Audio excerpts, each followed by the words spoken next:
O negócio é o seguinte, Caio Nomite, do canal Meet e do canal Caio Nomite, postou um vídeo falando sobre as polêmicas de Dandadan. E como ele é o meu bode expiatório pra poder falar de outros animes aqui do canal, né, que a gente fala muito mais de One Piece aqui do que qualquer outra coisa, vamos fazer esse reactzinho aqui pra poder falar sobre Dandadan, que é um anime supimpa que eu tô assistindo e tô muito animado de ver aí, porque eu também já li o mangá inteiro. Então vamos ver as polêmicas que tá tendo sobre essa obra. Tudo que se torna muito popular acaba se envolvendo em algumas polêmicas, e com os animes não é diferente. Recentemente, o anime Dandadan estreou e ele já é um grande sucesso aí entre os otakus. Então, Ó, você é o chat aí, o pessoal do chat aí, ó. Tudo vocês aí, mano. Otaku, né? Eu sou otaku? Será que eu sou otaku? Posso ser considerado otaku? O Mitch é otaku, mano?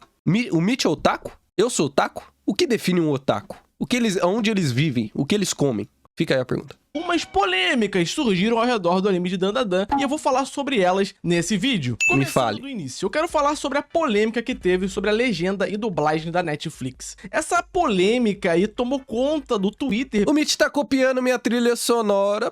Paizão, você é meu fã? Virou meu fã? O cara tá usando a mesma trilha sonora que eu uso nos meus vídeos. Ah, paizão, virou meu fã? Admite logo, ô Mitch, admite logo que você é meu fã, mano. Caralho. Enfim, vamos, dublagem da Netflix.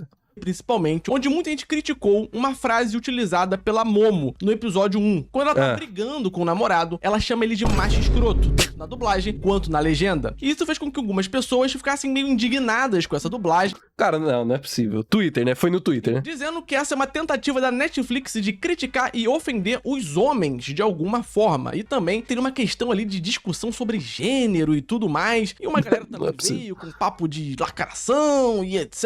E sabe como é, né? Fica aquele circo todo que vocês já estão acostumados. Cara, como é que pode as pessoas ser tão desocupadas, mano? Tipo assim, a pessoa vê uma dublagem, ela vê uma fala e torna aquilo um problema. Meu irmão em Cristo, você não tem algo melhor pra fazer da sua vida? Cara, não é possível que a pessoa vê uma legenda, vê um trecho assim e... Meu Deus, é um problema. Cara, o Twitter tem que acabar de novo, mano. Pelo amor de Deus. A questão que fez gerar esse debate foi que a legenda da Crunchyroll não tem o macho escroto. Na verdade, é uma outra frase que a Momo fala. E aí, ó, Crunchyroll, aí, ó, anti-lacração, né? Aí, ó, pode falar pra todo mundo. As pessoas começaram a comparar, dizendo que a da Crunchyroll era mais correta porque não tinha nenhuma ofensa e etc. Só que, na minha opinião, não tem problema nenhum com a legenda e a dublagem da Netflix. O macho escroto ali utilizado, além de ter um contexto, porque o namorado dela definitivamente era um macho escroto, é só você ouvir. Lacrador, vai o lacra... Caio no lacra, né? Lacranomite. Novo apelido aí, ó. Lacranomite. Vai o Lacranomite. Fala aí do macho escroto.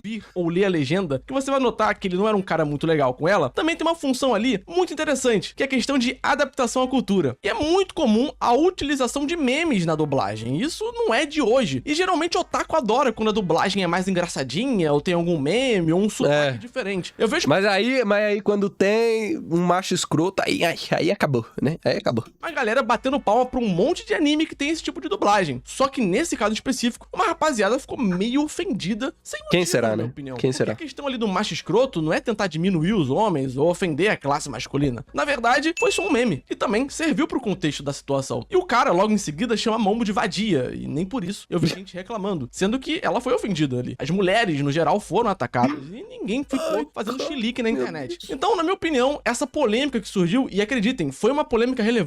Teve várias pessoas falando sobre isso no Twitter e etc. Real. Até youtuber falando sobre isso. Acabou se tornando uma polêmica muito maior do que deveria. Porque uma parte da galera reviveu aquela velhinhaca que a Netflix é uma empresa lacradora e etc. E vi com aquele papo de cultura woke. Que vocês sabem que a galera fica colocando isso em várias coisas hoje em dia. Animes, filmes, séries, jogos, em tudo que é lugar. Então, esse debate... Porra! Cada anúncio do live action é um crime diferente. Meu Deus, uma pessoa indiana vai fazer a Vivi. Aí é lacração. Não importa que a porra do arco é inspirado, né, em países árabes, tal, Egito, Índia, né? E o próprio criador da série, né, o Oda, tá envolvido em escolher cada ator. Isso aí não importa, né? O que importa é que a Netflix é lacradora. sobre a legenda e a dublagem da Netflix acabou surgindo. E aí uma rapaziada falou que não iria... Lacraflix, né? Lacraflix. consumir mais Dandadan pela Netflix, só pela Crunchyroll. E aproveitando esse gancho, a gente chega na segunda polêmica desse vídeo, que seria a dublagem da Crunchyroll. Sim, por incrível que pareça, Dandadan é um anime novo que possui duas dublagens. Uma dublagem da Netflix, que tá desde o início, e agora uma dublagem da Crunchyroll. Rapaz, que começou pô, eu não vi nenhuma até agora, mano. Só vi na língua original. Tem que ver a dublagem. só a sair Alguém sabe se tá boa a dublagem?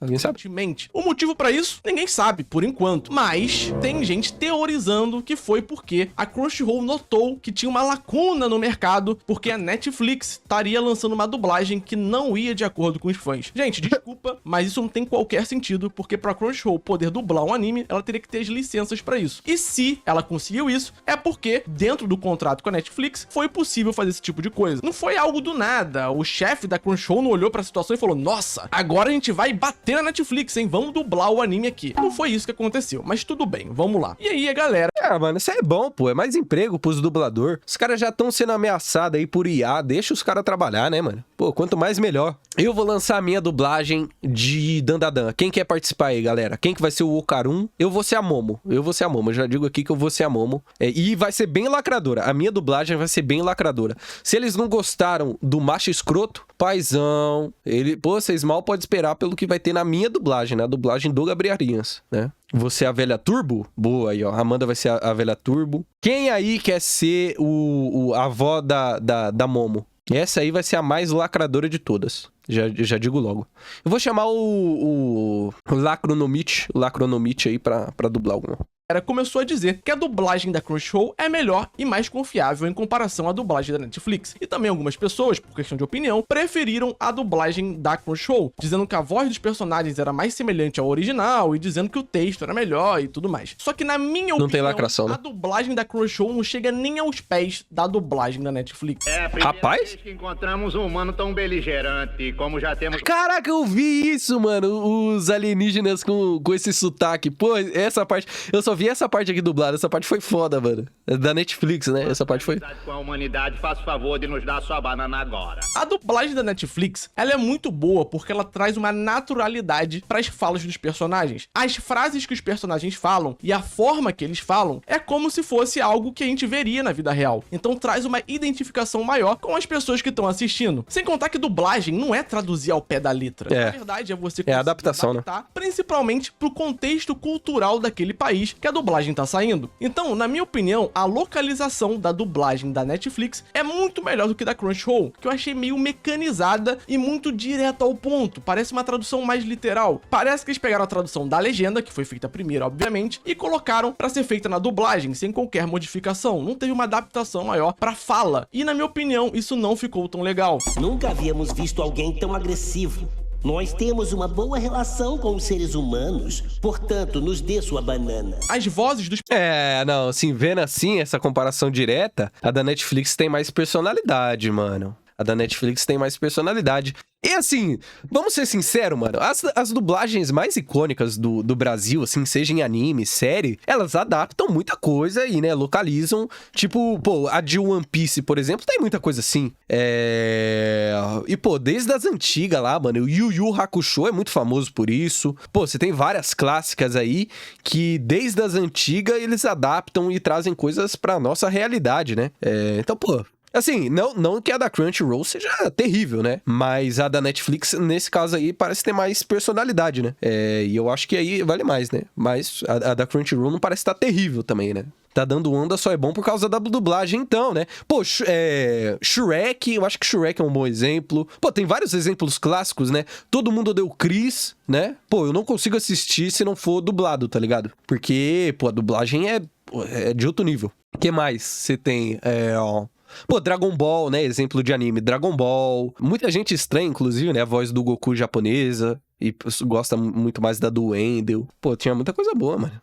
Os personagens, tanto na Netflix quanto na Crunchyroll, estão muito parecidas, inclusive. É algo que realmente me espanta. Até onde eu vi, as vozes dos personagens na Crunchyroll estão muito boas também. Mas na Netflix, até então, eu tô assistindo dublado o anime, eu preferi a dublagem da Netflix. Eu tenho que ver ainda pessoas dublado. argumentaram que a mixagem de som da Crunchyroll tá muito melhor do que da Netflix. Ah, aí mete o louco não, paizão. Tá metendo de mix, pô, sabe muito de mixagem. Sabe porra nenhuma. Ah, para. Mete o louco. Eu não sou um especialista em som pra poder opinar sobre isso, então eu não notei uma grande diferença assim na Eu também não sou, mas eu afirmo que quem tá falando isso também não é. Tá metendo louco. qualidade do som de um pra outro. Mas esse debate também existe e rola aí nas redes sociais, vira e mexe. Bora pra Aqui em casa não se fala de outra coisa. terceira polêmica. Essa polêmica aí tem a ver com censura, especificamente na China. Animes quando saem Aí, ó na lá. China, geralmente sofrem algumas modificações, principalmente quando são personagens com um design mais sexualizado, se é que você me entende. Nesse caso, o que aconteceu foi o seguinte: no episódio 3, aparece lá a avó da Momo, que é uma idosa pra lá de bonitona, e lá na China eles deram uma modificada nesse design, tapando ali o decote da personagem e tudo mais, justamente pra tirar um pouco da sexualização que tem na personagem. O mesmo aconteceu com a Momo, por exemplo. Lá naquele episódio 1, os aliens tiram a roupa dela, ela fica só com roupas íntimas, e lá na versão chinesa, a Momo, ela aparece com uma roupa diferente naquele momento. Justo, Isso é algo justo. Nada demais. Nada demais. Até aí nada demais, né? Nada criminoso, não. Até aí, não tô vendo muito problema, não. comum na China. Sempre aconteceu esse tipo de coisa. Eu entendo que é uma questão cultural deles e também tem algumas leis lá relacionadas ao tipo de coisa que crianças e adolescentes consomem na China. Mas, né, fazer o quê? Na minha opinião de ocidental brasileiro, eu Lacra, Mitch. Lacra. Pode lacrar. acho meio nada a ver esse tipo de coisa. Em alguns casos, tem Eu não acho nem que é tão bom, nem que é tão ruim. Sei lá. Esse quesito pra mim é foda-se. Tem, não muda nada, né? Pra mim, tanto fez. sentido, tem lógica. Em outros casos, eu acho que é só fogo no rabo mesmo. Aproveitando que O que é estranho da censura da China é quando eles censuram sangue pra um bagulho branco. Aí fica meio sus, né? Fica meio, tipo, piora a situação, né? Mas essa aqui em específico de Dandadan não achei nada demais. Eu já vi umas aí muito piores, né? essa última polêmica sobre censura na China, eu falei sobre a cena do episódio 1, onde a Momo é sequestrada por aliens. Eu quero falar sobre isso agora. Quem leu o mangá Essa aí já foi sabia polêmica, que isso ia mano. acontecer. Já tinha uma noção que provavelmente, quando tivesse um anime, esse episódio ia ser bastante comentado por isso. Que foi a questão da Momo ser sequestrada por aliens e quase ter sido abusada por eles. Algumas pessoas criticaram muito essa cena, outras falaram que não tinha nada a ver. Na minha opinião, eu acho que essa cena não é tão problemática quanto parece ser. Por quê? Eu não sou contra utilizar coisas polêmicas ou tópicos sensíveis em obras. Na verdade, eu acho que é interessante trabalhar essas coisas quando elas são feitas de maneira responsável ou quando não é feito só pra chocar. No caso Concordo, de concordo. pode até parecer que foi feito pra chocar, mas tem toda a relação com o plot do arco envolvendo a Vovó Turbo. Na verdade, se você for observar bem, a Vovó Turbo, no início, ela rouba o pinto do Okarun. Se você viu até o episódio 4, você deve ter visto a explicação que a Veia Turbo, ela basicamente protegia e guiava a alma de garotas que foram abusados ou brutalmente assassinados. e ela ficava naquele túnel onde o Okarun entrou, porque lá, especificamente, homens maus levavam garotas pra fazer todo tipo de coisa. Então ela meio que dava um apavoro nesses caras. E é por isso que o Okarun perde o piu-piu dele lá no primeiro episódio. Quando a Momo é sequestrada por aliens, tem um background de fachada ali pra justificar o que eles estão fazendo, apesar de ser algo extremamente errado, de fato. A Vovó Turbo, ela entra naquele cenário através do celular pra poder salvar a Momo. Você pode pensar que é algo só do Okarun, porque ele tá basicamente sendo amaldiçoado por ela, e na verdade foi, o Okarun realmente queria ajudar a Momo, ele sabia que ela tava numa situação perigosa, mas quem possibilitou que ele passasse pelo celular pra chegar lá, utilizasse os poderes dela, foi a Veia Turbo. E se você notar, quando ela ataca o primeiro alien, ela morde aonde? O pinto dele, que na verdade não tá ali, porque ele não tem, né? Mas você entendeu. Então ela meio que ataca aqueles seres masculinos na região onde eles utilizam pra poder abusar das pessoas. No caso, a Momo, ela tava prestes a ser abusada ali, porque eles queriam utilizar ela pra reprodução e tudo mais, um bagulho meio creepy, que é muito comum, inclusive, em histórias de Alien. Então, pode ter sido também uma referência a esse tipo de história. Então, nesse caso, ela salva a Momo daquela situação. E isso só fica óbvio no quarto episódio, quando a gente descobre esse background da Veia Turbo. Então, aquela primeira cena, ela não serviu à toa só pra chocar. Ela teve ali uma proposta. Claro, a gente pode debater debater aqui se toda a crítica que tem ali e tudo mais justifica a forma como ela foi criada e montada, porque é algo muito visual e pode realmente gerar gatilhos ou chocar algumas pessoas. Mas, de fato, tem um significado narrativo ali, tem uma ideia por trás, o que, na minha opinião, torna essa cena menos problemática, apesar dela continuar sendo problemática, porque, ao menos, ela tem uma razão justificável de existir. Sinceramente, eu entendo. Assim, no grupo dos membros originais, foi um debate dessa cena, né? Algumas das meninas lá no grupo ficaram extremamente incomodadas com essa cena, o que é justo, né? Porque não é algo bacana de você assistir, né? É algo muito... que dá gatilho mesmo pra pessoas, né? Principalmente mulheres. Mas, assim, é uma cena que eu não acho que... Assim... Teve um debate lá no grupo se era uma cena sexualizada. E assim, eu acho que o debate tava meio errado ali, né? Não é, a cena é sexualizada porque, né, era o que tava pra acontecer ali. Eu não acho que a cena é romantizada, né? Eu acho que o autor ali, ele não trata aquilo como algo bom. E, né, como acontece, eu já vi acontecer em outros animes, né, tipo, ele não coloca expressões ali na Momo como se ela estivesse gostando, coisa que acontece e eu já vi acontecer em outros animes também. Mas assim, tem a questão ali dela tá com, né, só com a roupa de baixo, né, o que... Eu acho que a versão da China é melhor. Eu acho que ela não precisava, né, tá daquele jeito também. E também tem uns ângulos ali que eu achei meio suspeito, tá ligado? Mas assim, eu não acho que é uma cena que ele romantiza, não é uma cena romantizada. Eu entendo várias meninas não gostarem da cena, né? É totalmente entendível, não é algo bacana de você assistir, mas também não é uma cena feita pra você ficar normal, né? É uma cena desconfortável pra você se sentir assim. E também, como o Mitch falou, ela, querendo ou não, ela tem um propósito narrativo. Se vale a cena ou não, aí dá pra debater, né? Vai ter gente que vai achar que vale por causa, né, de todo o bagulho ali da velha Turbo, dela ser um yokai que, né, preza pela segurança das meninas, tal, e pipipipopopó. Mas, dito tudo isso, eu acho que, comparado com outras coisas, ela não é tão ruim assim, né? Não é uma cena tão ruim assim. Mas eu entendo quem se sentiu extremamente incomodada, né? Eu faço a pergunta, que anime não é sexualizado? Pois é, né? Pois é. Em One Piece mesmo, né? Tem lá a cena do Sanji invadindo o banheiro das meninas, tá ligado? Infelizmente, isso é algo comum aí em vários sentidos. E eu acho que Dandadan, pelo bem e pelo mal, não trata a cena como algo bacana, pelo menos, né? Entendo quem achou essa cena detestável e dropou o anime por isso. Existem vários animes que banalizam esse tipo de coisa. E esse é meu problema com a maioria desses animes que trabalham tópicos sensíveis, porque geralmente eles não estão ali pra poder fazer uma crítica ou pra poder trazer ali uma ideia interessante. Eles só querem mesmo banalizar o assunto ou acabar fazendo mais merda em cima disso. E aí, na minha opinião, é uma maneira errada de utilizar esses tipos de tópicos, porque são questões que acabam influenciando outras pessoas e também pode gerar gatilhos em outras. Então, é algo que, na minha visão, tem que ser utilizado de maneira mais eficiente e também responsável, exatamente. Eu ia falar isso. Mano, é um bagulho muito sensível e não pode ser banalizado, tem que ser usado com cuidado, né? Não pode ser jogado à toa também. Ou não, usa pra fazer humor, o que é muito comum. Pô, aí é pior ainda, né? Usar uma cena dessa pra fazer humor.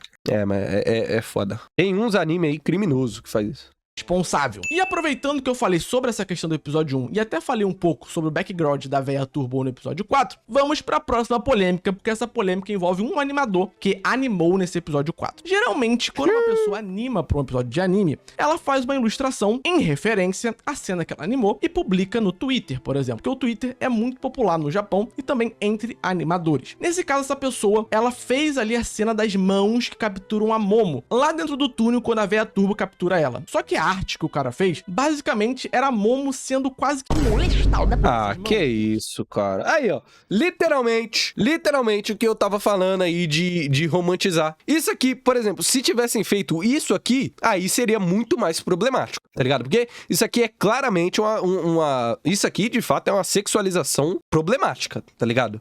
Nossa senhora, Jesus, que coisa criminosa. Que ia totalmente contra a ideia do negócio. Porque a véia Turbo, naquele contexto ali, é uma yokai que tá ali pra poder guiar e proteger o espírito de garotas que foram abusadas. Ela nunca faria isso. Sem contar que, obviamente, o cara tá literalmente fazendo uma cena de abuso gratuita ali. O que poderia fazer com que várias pessoas se sentissem desconfortáveis ou mal vendo aquilo. Então o cara simplesmente... Cara, eu lembro disso... É meio aleatório, mas eu lembro que no episódio 1 de Jujutsu Kaisen teve uma cena meio parecida com essa. Quando o Itadori tá lá voltando pra escola e tem lá os bichos. Eu lembro que tem uma menina lá que é pega pelo fantasma lá. E tem quase uma cena parecida assim, tá ligado? Eu lembro de achar meio estranho. Quem viu o primeiro episódio aí de Jujutsu vai saber o que eu tô falando. Simplesmente lançou isso no Twitter e dane-se. Não tava nem aí pra nada. Jesus. Obviamente, uma galera caiu em cima dele. O cara não excluiu o tweet até o momento que eu tô gravando isso. Então, que é sabe isso, Calabresa? se ele ligou pra isso ou não. Mas pro cara fazer isso, ou ele não conhece a história do mangá, ou ele tem algum desvio de caráter. Pode ser os dois também. Porque não tem sentido o cara fazer uma arte tão sexualizada, fazendo referência a um abuso ali, sendo que o episódio não fala sobre isso e a própria Véia Turbo é... E vamos ser sinceros, mesmo se falasse, eu acho que não justificaria, né? Que é um bagulho, pô, mano, você leva em contexto, tipo assim, é uma garota de 16 anos, tá ligado? Acho que nem se fosse o caso ali, estaria normal, né? Contra isso. Então, basicamente, é ir contra o próprio anime que ele tá animando. Nesse caso, o cara realmente foi muito paia e foi uma atitude muito besta dele fazer um negócio desse. Seguindo aqui, Foi paia. Polêmica, que eu não diria nem que é polêmica, mas é uma controvérsia aí que gerou bastante debate nas redes sociais, seria a questão do protagonismo de Dandadan. Muita gente tá falando que a Momo é a protagonista de Dandadan, porque tudo no anime girou em torno dela até então, e que isso, cara, não é possível que as pessoas são tão burrinhas assim, mano. ela basicamente resolveu todos os problemas que tiveram no anime até agora. E de fato, eu já li o mangá, a Momo é uma protagonista. Ela sempre tá envolvida diretamente nos arcos e, geralmente, as coisas giram em torno dela. E algumas pessoas não gostaram muito dessa ideia, porque para essas pessoas, o Okaru é o protagonista e fim de papo. Não tem como uma mulher ser protagonista num mangá shounen, que seria pra garotos adolescentes. Pelo amor de Deus. Galera, Tigrinho tá pagando aí, o horário tá bugado. Vamos gastar um dinheiro aí, vamos ficar fudido pra ir atrás de emprego e ter algo pra fazer? Vamos, o que vocês acham? O que vocês acham? Vamos apostar aí, ficar fudido de dinheiro pra fazer vocês ir atrás de trabalho, ter coisa pra fazer, né? Eu, assim como Caio Nomite do canal Lacronomite, né? Eu, assim como Lacronomite, já li um mangá inteiro de Dandadan, né? Tô nos atuais. E, de fato, a Momo é a protagonista, até porque, né, tem a parte lá de muito das tramas acaba na casa dela, com a avó dela, né, então é muito baseado no núcleo dela. Mas assim, eu diria que o Okarum também é um protagonista, mas a Momo é mais, e também, galera, qual que é o problema disso, cara? Pô, mano, caralho, por que as pessoas ficam se preocupando com isso, cara? Mas isso é um bagulho bizarro. Eu li o mangá inteiro e isso nunca passou pela minha mente. Pô, quem será que é o protagonista? Meu irmão, foda-se. Se é a Momo, se é o Okarum, meu amigo, a história é boa, né? Eu nunca nem tinha parado pra pensar quem que era o protagonista. Pra mim, porra, mano, a história é legal, os dois ali tem participações boas. Mano, assim, são 4 episódios, gente. Até agora são 4 episódios. Pô, o Okarum vai ter vários momentos que ele vai fazer coisa ainda, tá ligado? E assim, qual que é o problema dele no seu foco também? Ai, meu Deus, cara. De acordo com a demografia japonesa. E pra essas pessoas, a Momo seria a heroína, apenas o par romântico do Okarum e nada mais que isso. Jesus. Mas, na minha opinião, os dois são protagonistas. Sim. Tanto a Momo quanto o Okarum, porque o Okarum também tem uma participação direta em todos os arcos, e também a história gira em torno dele em alguns momentos. Porque apesar da história girar muito em torno da Momo, o Okarum é o cara que chega lá e mete a porrada nos outros, porque em determinado momento, o Okarum vai acabar enfrentando ali os principais vilões dos arcos, algo muito comum em shonen de porrada. A Momo, obviamente, também tem participação em lutas. Ela não é alheia a isso. Ela, basicamente, ajuda o Okarum em quase todas as lutas, inclusive. Cara, os dois... Mano, é muito legal como os dois têm destaque nas lutas, tá ligado? A Momo consegue dar o jeito nas lutas do jeito dela e o Okarum dá o jeito dele, tá ligado? Isso é muito legal, mano. Cara, a história é legal, gente. Pelo amor... Cara, qual que é o problema das pessoas que elas não conseguem aproveitar uma história legal, mano? Meu Deus, cara. E os caras preocupados aí porque a Momo não é a protagonista e isso não... Pros japoneses é ruim, porque na demografia deles... rapazão, tu mora em, sei lá, mano, Mato Grosso do Sul, filho da puta. Caralho, cara. E em algumas lutas, ela que resolve a parada. Sinceramente, na minha visão, a Momo é a protagonista e o Okarum é o co-protagonista. Sim, ele é o cara que tá ali pra apoiar a Momo. Se a gente for ver bem, tem mais foco nela. Episódio, a primeira pessoa que a gente vê é a própria Momo. E a gente segue a Momo durante o episódio todo, vendo a perspectiva dela sobre homens, sobre o Okarum, sobre o sobrenatural e tudo mais. E até então, a personagem que tem mais desenvolvimento foi a própria Momo. E no mangá, inclusive, vai ser a Momo também. Mas, na minha visão, não tem problema também considerar os dois protagonistas. Ao meu ver, o problema aqui é a galera que quer desconsiderar a Momo protagonista por algum motivo. Sendo que Por que não tem será? qualquer sentido. Essa galera acha que, pelo fato da Momo ser mulher e ser uma história pra garotos, não tem sentido ela ser protagonista. Sendo que na própria Shonen Jump tivemos mangás aí com protagonistas femininas, como foi o caso de Jojo Parte 6 e é o caso recente de Undead Unluck, onde Cara, que maluquice, né? Uma das coisas que eu mais gosto em Dandadan é como se desenvolve o romance do Okarun e a Momo. E eu gosto muito do Okarun porque eu vejo muito nele, que eu era timidinho igual ele e tal. E, né, nos meus primeiros romances adolescente ali, eu era igual ele, né? E, né, mas assim, ele não é o protagonista, né? Que nem o Mitch falou aí, ele é tipo o co-protagonista mesmo. Mas mesmo assim, eu consegui me relacionar com o personagem e eu gosto bastante, tá ligado? Pessoal, reclama de tudo.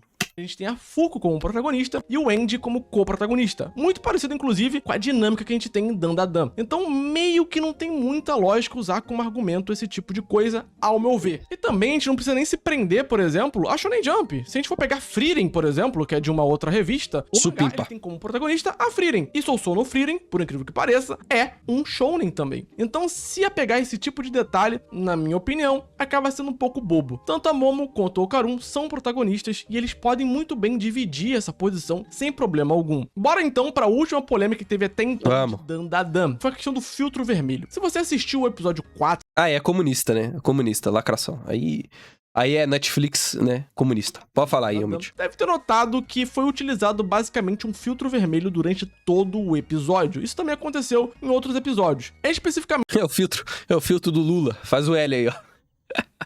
quando aparece algum ser sobrenatural no episódio. Esse filtro estava mais atrelado aí à questão da véia Turbo. Então, meio que quando ela aparecia, eu tinha uma referência a ela, ficava tudo vermelho. E aí, qual que é a parada? Algumas pessoas começaram a reclamar disso, dizendo que esse filtro vermelho o tempo todo acabava atrapalhando, incomodava os olhos, não era algo tão legal, porque não tinha muito contraste e tudo mais. E ao meu ver, tem certa lógica nisso, de fato. Eu acho que nesse episódio 4, por exemplo, teve um grande exagero nesse filtro vermelho. Poderiam ter outras tonalidades ali um pouco mais diferentes para gerar um contraste maior. Porque, de fato, o episódio inteiro, quase, ele é bem vermelho. E isso... Caralho, pô, eu não tinha reparado nisso, mano. Eu assisti o episódio inteiro e isso nunca me incomodou. Rapaz, que doideira, né? Pode acabar incomodando as pessoas aos poucos, porque vai se tornando um pouco maçante ver tudo vermelho o tempo todo. É algo que fez o episódio ser ruim? Não. Na minha opinião, o episódio 4 de Dandadan, inclusive, é um dos melhores lançados em 2024. Tem até meu react lá no meu outro canal. Eu fazendo propaganda, paizão, se liga. Oxi. entendo a proposta, acho até legal. Acho que realmente em alguns momentos acaba gerando um contrastezinho, como foi no episódio 2, onde tudo ficou em preto e branco e o protagonista ficou vermelho. Isso acabou sendo interessante. Mas quando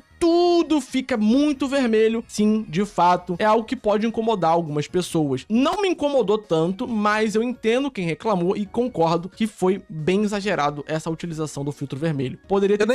Mano, eu nem tinha reparado nisso. Se eu não vejo isso aqui, eu nem tinha reparado. Falando sério mesmo, assim. Eu nem lembrava disso. alguma outra coisinha ali pra poder equilibrar as coisas. Mas nada que seja, nossa, que problemático. É o fim do mundo. Pô, o pessoal gosta de reclamar. Cara, reclama de tudo, até de um filtro vermelho, mano. Caralho, cara. Pô, o pessoal tá sem o que fazer. Lula, por favor, libera todas as bets pro pessoal ficar fudido de apostar e ir atrás de trabalho, mano. Porque não tá dando. Deixa só eu aqui fazendo react e o Mitch aí, né? O Mitch fazendo vídeo. Galera que reclamou bastante sobre isso no Twitter, principalmente. E aí eu resolvi colocar Abaixa o brilho, mano. Abaixa o brilho da porra da sua tela. Porra, tá resolvido, cara. Meu Deus. nessa lista de polêmicas. Mais polêmicas do que eu imaginava, inclusive, né? Comenta aí qual dessas polêmicas você acha que faz sentido, qual delas é realmente válida. Nenhuma. E qual dessas polêmicas... Não, mentira. A única polêmica que realmente fez sentido é a parte lá do episódio 1 lá, da cena da Momo lá, como é tratada o bagulho. De resto, só coisa de desocupado. Em qualquer sentido, é uma polêmica boba e tudo mais. Eu vou ler todos os comentários e vou responder alguns comentários aí que forem interessantes. Mentira, não lê porra nenhuma. É IA que responde. Enfim, bom vídeo do Lacronomite, né? Bom vídeo aí do Lacronomite. Gosto muito de falar de Dandadan. Tô feliz com o anime aí. E, Mitch, faz mais vídeo aí, paizão, pra mim fazer react, tá bom? Tamo junto.